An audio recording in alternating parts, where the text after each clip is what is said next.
दोस्तों नमस्कार, स्वागत है आपका पूर्वांचल संदेश में। मैं हूं दीपक दुबे।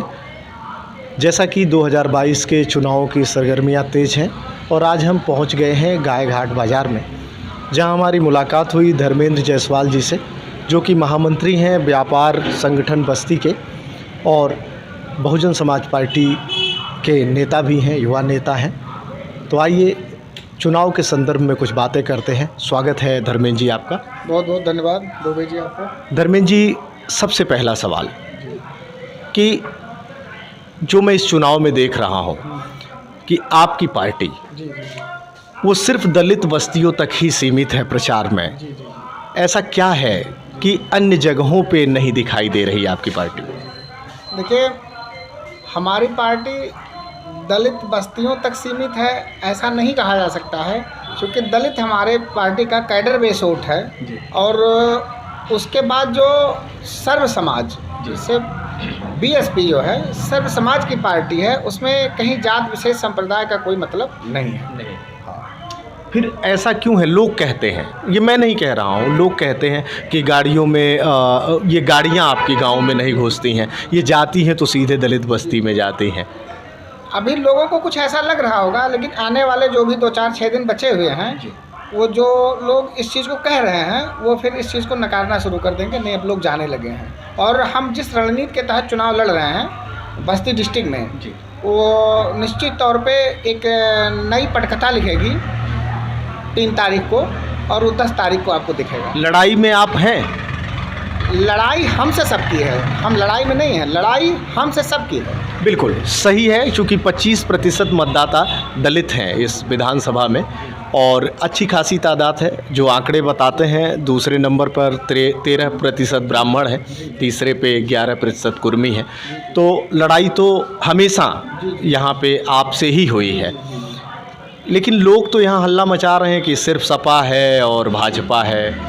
देखिए गुरुजी, आपको मैं बताऊं, हल्ला जो है ना, वो एक इस तरीके से आप कह सकते हैं कि वो उनका जुनून है।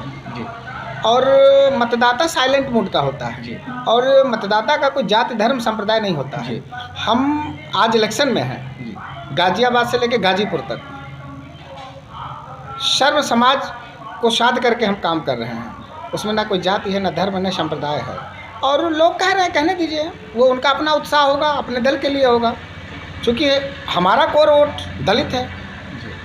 तो आप जान ही रहे हैं, दलित को अगर संविधान की शक्ति ना मिली होती, संविधान के शिल्पकार बाबा साहब अम्बेडकर ना होते, तो शायद मैं आपके सामने बाइट ना दे पाता। बहन जी ने, लोग कह रहे हैं कि घोषणा पत्र ही नहीं जारी किया, जबकि सब राजनीतिक दलों का घोषणा पत्र आया। आखिर ऐसा क्या हो गया कि घोषणा पत्र नहीं आया? ठीक, आपने ठीक सवाल किया।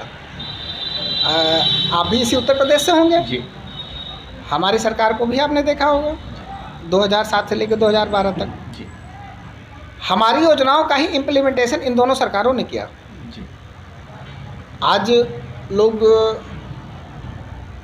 कह रहे हैं कि हमने एक्सप्रेसवे दिया, हमने एक्सप्रेसवे दिया। जी। आप तो मीडिया के साथी हैं, आप संपूर्ण उत्तर प्रदेश घूमते हैं।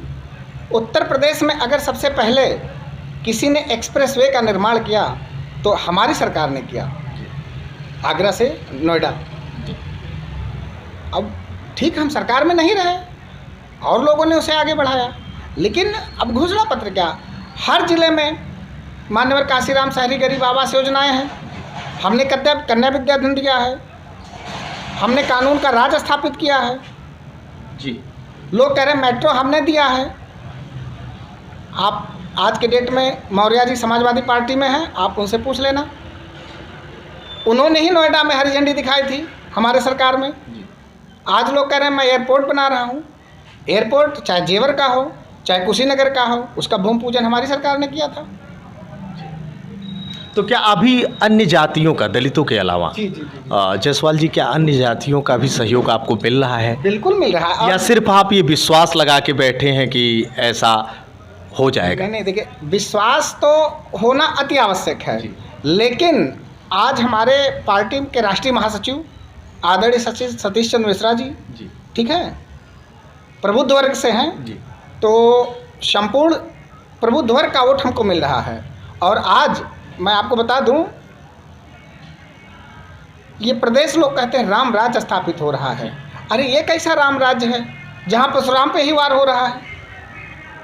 कहते हैं हम राम राज्य स्थापित करेंगे और वार परशुराम पे हो रहा है। अरे राम और परशुराम ये हमारी सनातनी व्यवस्था है, इन्हीं लोगों से समाज का संचालन हुआ और आप जो है परशुराम पर ही वार हो रहा है। जसवाल जी, एक वीडियो वायरल हुआ जी। बहन जी का, जिसमें ये दिखाया गया कि बहन जी कह रही हैं कि जहाँ पे सपा का प्रत्याशी ऐसा लग रहा है कि आपके बटने से जीत जाएगा, वहाँ पे भाजपा को वोट कर दीजिए। तो कहीं ना कहीं वो वीडियो इतना वायरल हुआ है कि आपके जो मतदाता हैं वो कन्फ्यूज़न में हैं। उनको सिर्फ लग रहा है कि भाजपा को, सपा को रोकना है या भाजपा को जिताना है। तो इस पे क्या कहेंगे? देखिए, विरोधियों की साजिश है जी। और हिंदुस्तान में, इस अपने देश में, अगर वोट बैंक के मामले में आप किसी को देखेंगे तो दूसरे नंबर पे हम हैं। तो हम क्यों कहेंगे? तो फिर लोग कंसीडर क्यों नहीं कर रहे हैं? लोग क्यों ये ध्यान नहीं दे पा रहे? वो तो सिर्फ कहते हैं कि यहाँ पे महादेवा में छड़ी और कमल के फूल की लड़ाई है, जबकि आंकड़े ये बताते हैं कि हमेशा दूसरे पोजीशन की लड़ाई बसपा ने लड़ी है ना? तो ये आपके नेता इसको लोगों तक क्यों नहीं पहुँचा पा रहे हैं? हम अपनी बात अपनी तरीके से लोकतंत्र के इस पर्व में जनता तक पहुंचा रहे हैं। और रही सही बात जो हमको नोटिस नहीं कर रहे हैं, तो उनसे हमारा कोई लेना देना नहीं। यही बातें जानने के लिए हमने बहुत प्रयास किया कि आपके प्रत्याशी जो लक्ष्मी चंद खरवार जी हैं उनसे मुलाकात हो जाए और हम इसके बारे में कुछ पूछे ताकि जनता का कन्फ्यूजन दूर हो, लेकिन उनसे मुलाकातें नहीं हो पा रही, वो सुलभ है नहीं हो पा रहे हैं। नहीं, बिल्कुल सुलभ है। गांव-गांव, गली-गली, चौबारे जा रहे हैं। नहीं, हम नहीं ढूंढ पाए। हमने बहुत प्रयास किया कि हमारी मुलाकात उनसे हो जाए। ये तो इत्तेफाक की बात है दुबे जी। तो क्या मैं आशा करूं कि इस चुनाव में हमारी मुलाकात उनसे हो जाएगी? बिल्कुल, क्यों नहीं मुलाकात होगी भाई।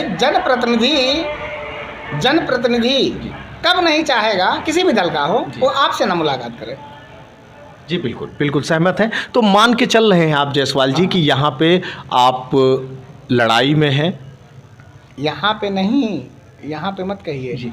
हमारा जो ज़िला है जी और हमारी जो विजय श्री है जी, वो प्रभु श्री राम जी के चरणों से शुरू हो रही है जी। हरैया, कप्तानगंज, महादेवा, बस्ती सदर, रोटिले, मतलब 4 सीटें आप दावा कर रहे हैं कि आप जीत? पाँच हमने सब गिना दिया सदर। अच्छा, 5 सीट आप जीतेंगे? और जीतेंगे, डेफिनेटली जीतेंगे। और सारे जो लोगों की सोच है उससे उलट 10 तारीख के बाद आने वाला जो दिन होगा वो हमारी राष्ट्रीय अध्यक्षा बहन मायावती जी को समर्पित होगा, इस लोकतंत्र का रिजल्ट। कल ओवैसी आए थे जायसवाल जी और कुछ मंत्र दे के गए वो अपनी सभा में। क्या लगता है कि क्या कुछ प्रतिशत मुसलमान भी आपसे जुड़े हुए हैं या सब कट चुके हैं? देखिए, बात आप एक वर्ग की कर दिए जी। तो भाजपा के शीर्ष नेतृत्व जो आज के डेट में अपने देश के गृह मंत्री हैं आदरणीय शाह जी, उन्होंने भी माना कि हम मजबूत हैं और मुस्लिम हमारे साथ हैं। और ओवैसी साहब देखिए, वो हैदराबाद से हैं, वरिष्ठर हैं, उनके मतलब वो जिस पेशे से हैं मैं उसका सम्मान करता हूं, लेकिन वोट उनके पक्ष में जाएगा ये पूर्णतः सत्य नहीं है। ये तो दुकान चलाने आए हैं जी। हाँ, तो आप मान के चल रहे हैं कि आप बस्ती की 5 विधानसभा स्वीप कर रहे हैं। चलिए, ये थे धर्मेंद्र जायसवाल जी, बसपा युवा नेता, और इन्होंने बाखूबी अपना पक्ष रखा। फिलहाल आपका भी दावा है अन्य लोगों की तरह कि आप भी 10 को जो नतीजे आएंगे उसमें पूरी 5 की 5 विधानसभा स्वीप करेंगे। फिलहाल 3 को वोटिंग है इस विधानसभा में, 10 को गणना होगी। नतीजे क्या होंगे ये समय बताएगा। तब तक देखते रहिए पूर्वांचल संदेश।